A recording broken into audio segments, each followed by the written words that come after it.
আমরা অনেকে তারা ফোন দিছি ব্লাড আপনার ম্যানেজ করেন। ওনাদের দুজন লোক ছিল পুরুষ, ওনারা একবার এদিকে যাই আমি বলছি এরকম না করে আপনার ব্লাড ম্যানেজ করেন, তাড়াহুড়ো করেন। যেহেতু এটা সিজার করা লাগবে, ম্যাডামে ডাক দিলে আপনার আসতে দিয়ে কমপক্ষে পরে ওনারা প্রায় 1 থেকে 2 ঘন্টা ব্লাড ম্যানেজ করতে সময় লাগতেছে। এর ভিতরে ডেলিভারি পেন উঠছে, কথা বুঝছেন? তার ডেলিভারি পেন উঠছে, রুগী বাবু আউট হয়েছে, বাবু ভালো আছে, বাবুর সুন্দর, রুগীও সুন্দর আছে, ঠিক আছে। তো ব্লিডিং হয়েছিল, তো আমরা বলতেছি রুগী যেহেতু ব্লিডিং হয়েছে, ব্লাড হয়েছে, তো ওই ব্যাগ সময় 2 ব্যাগ ব্লাড আনাতে হয়েছে। উনি কোর্সিং করে তারপর ব্লাড দেওয়া হয়েছে। তো ডাক্তার সাকিব স্যার একটু বন্দি আনলাম, স্যার রুগীটা কি অবস্থা দেখেন, হ্যাঁ রুগী একটু ইয়ার হতেছে। তো বলছে সাকিব বলছে ব্লাড দিচ্ছে, আরো ব্লাড দিতে হবে অনেক হাসপাতালে, আপনি এখানে কেউ আছে? আমি বলছি না স্যার এখানে। তার আমরা যেহেতু 2 ঘন্টা আসছে 10টায়, আমার পাঠাইছি রুগী 3টায়, 3টা না 3:30 দিকে 3:30 দিকে পাঠিয়ে আমি বাসায় চলে গেছি। তারপর রুগী বাসায় এখান থেকে সুস্থ দিয়ে অ্যাম্বুলেন্স দিয়ে পাঠাচ্ছি ব্লাড সহকারে। আচ্ছা, কোনো সাইড সিজার করছেন আপনারা? না না, কোনো সাইড সিজার না বলতে রুগীর যে বাচ্চা আউট হয়েছে, যেহেতু ডেলিভারি পেন হলে আপনি বাচ্চা ধরে রাখতে পারবেন না, চলে আসবে। ওই সময় চলে আসলে হয়তো আশেপাশে ছিল নার্স ছিল, ওকে নার্স ছিল, যে নার্স ছিল এখানে, অভিজ্ঞ নার্সই আছে। কি নাম?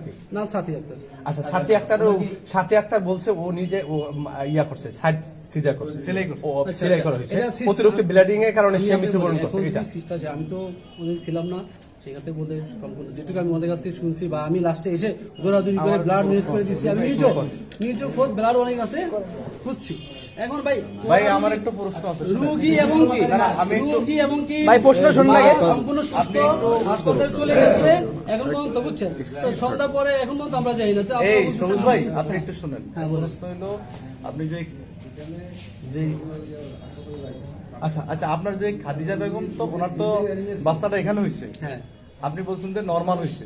নরমাল হইলে আপনাদের যে ওই যে নার্স, উনি ওনাকে সেলাই দিছে, নার্স স্বীকার করছে, নার্স সেলাই কি দিতে পারে কিনা, আর যেহেতু নরমাল হয়েছে তাহলে সেলাইটা কেন দিছে? এক, দ্বিতীয় কথা হইলো আপনাদের আপনি যেহেতু তাহলে হাসপাতাল পাঠাইছেন কেন?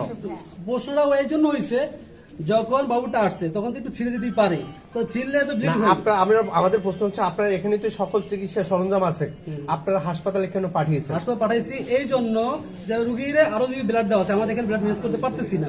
এখন ওখানে আমাদের ডাক্তার নিয়ে আসছি ফোন দিয়ে, ওখানে ডাক্তার আছে, আপনার হাসপাতালে নিয়ে যান, আমরা ব্লাড তো এখানেই দিবেন, এখানে দিবেন, ব্লাড দিবেন, ওরা টেস্ট করতে পারতেছে না ভাই রুগীরা বা আপনারা যে গর্ভবতী মায়ের যে খালাস সেটা করতে পারেন, আপনারা বাচ্চাটা আটকে রাখতে পারবেন না। এখন সিজার তো আমরা ব্লাড ছাড়া করতে পারবো না, ব্লাড ছাড়া আমরা সিজার করিনি, কিন্তু কথা হলো কি বাচ্চাটা চলে আসছে, এখানে তো আপনি ধরে রাখতে পারবেন না, এখানে একটা বাচ্চা চলে আসে। আচ্ছা, এখানে নার্স, যিনি নার্স এখানে আমাদের সাথে কথা বলছে সাথী আক্তার, এই সাথী আক্তারের উনি ওনার সাথে কথা বললাম, উনি আমাদের কোনো তথ্য দিতে পারেন না, সঠিক তথ্য। উনি কোথায় পড়াশোনা করছে, কোন মেডিকেল থেকে উনি ডক্টর নার্সের কোর্স করে আসছে, সেই তথ্যটা আমাদেরকে দিতে পারেন। আসলে আপনি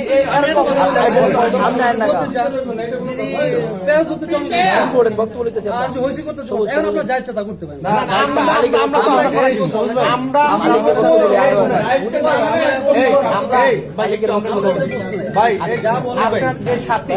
কোথায় থেকে কোন মেডিকেল থেকে আপনারা নার্স হিসেবে আপনার এখানে কয়জন নার্স? এক অভিজ্ঞ, গত 4 বছর সে কাজ করতেছে।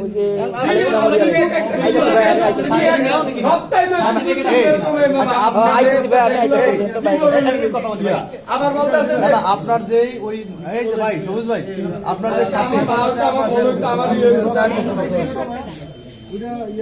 কেউ কোন রুগীর লোক আছে, তার মানে আমি একটা মার্ডার করবো, মার্ডারের পর কোন মান থাকবে না থাকবে চলে গেছে, এখন আমি বাচ্চা গেছি, তার মানে আমি এখানে মারা গেছি, আমার রুগী মারা গেছে এখানে, আমি বলছি আপনি এখন মারা গেছেন, আপনি বলছেন আমার চাপায় যায় যে ভাইয়া আমি রুগীর লোক আছে এখানে যারা আছে আমরা বলাই নো, আমরা তো হেনস্থ করছি, আপনাকে আমরা হেনস্থ করবো না, আপনি এখানকার কাজ করি, অধ্যক্ষ একজন নার্স দিয়ে আপনি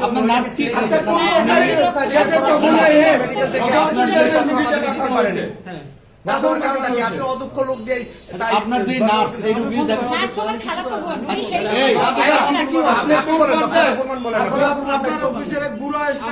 আপনার যে নার্স মানে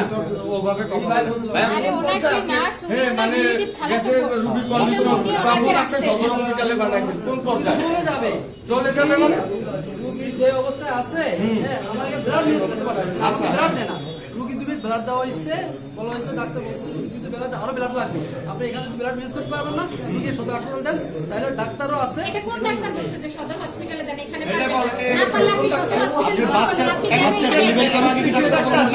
হ্যাঁ মানে কোন ডাক্তার বলছেন? ডাক্তার সাকিব সাকিব, ডাক্তার সাকিব একটু আচ্ছা, আপনি এই সাকিব কি ডাক্তার? Gynae doctor? হ্যাঁ আচ্ছা, আপনি ডাক্তার বাচ্চা না না সে ডেলিভারি করার আগে কি ডাক্তারের পরামর্শ নিছেন রোগী এখানে ভর্তি হওয়ার পরে? এখানে রুগী করতে পারে, আমার ডাক্তারের পরামর্শ নেই, ফাতেমা ম্যাডাম আছে, আপনারা এটা রুগী বলতেছে আপনি একটা মুমূর্ষু রোগীকে কিভাবে সবাইকে বলি স্যার ম্যাডাম এটা কি দায়িত্ব না নিয়ে ওনারা কেমন একটা রোগী রাখছে কেন উনি এখানে? আচ্ছা ভাই, এই একটা শেষ প্রশ্ন, আপনার যে নার্স, এটা যে এখানে last প্রধান এ- নার্স, ভাই, এই আমরা কি আপনার যে সিনিয়র নার্স সাথী বেগম, উনি কি সনদে আপনি ওনাকে এখানে চাকরি দিচ্ছেন? উনি প্রধান সনদে নার্স। বলা শহরে নার্সের অভাব। এখন আপনারা বলতেছেন বলা বরিশাল সেতু হয় না, কত আন্দোলন করছেন দিছে, এই রুগী তো মারা আপনি গেছে। কথা অন্য আপনি দিকে অন্য দিকে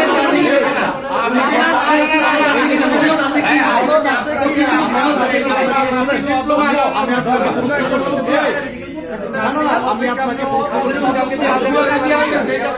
প্যারামেডিক্যাল কোর্স করতেছে। উনি প্যারামেডিক্যাল কোর্স করছে, আমরা আরেকটা অভিযোগ পেয়েছি আপনার ইলিগেল আধিপত্যের কারণে আপনি এখানে নিজের আধিপত্য বিস্তারের জন্য ওনাকে এখানে রাখছেন। আপনি এইটা না, না, আপনি ওনাকে কোন ডাক্তার বলছে আপনাকে সদর হসপিটাল রেফার করতে? ডাক্তার দেখেছি স্যার, এটা না, না, কোন ডাক্তার সেটা গেছেন আপনার? নার্সের বিষয়টা এই, নিয়ে আরে এই যে ভাই, নার্সের বিষয়টা একটু ক্লিয়ার করি। দুইটা বাচ্চা দিচ্ছে, তার এখানে আপনার কি সনদ আছে? আর এটা নর্মাল ডেলিভারি হয়েছে, তাহলে তার এখানে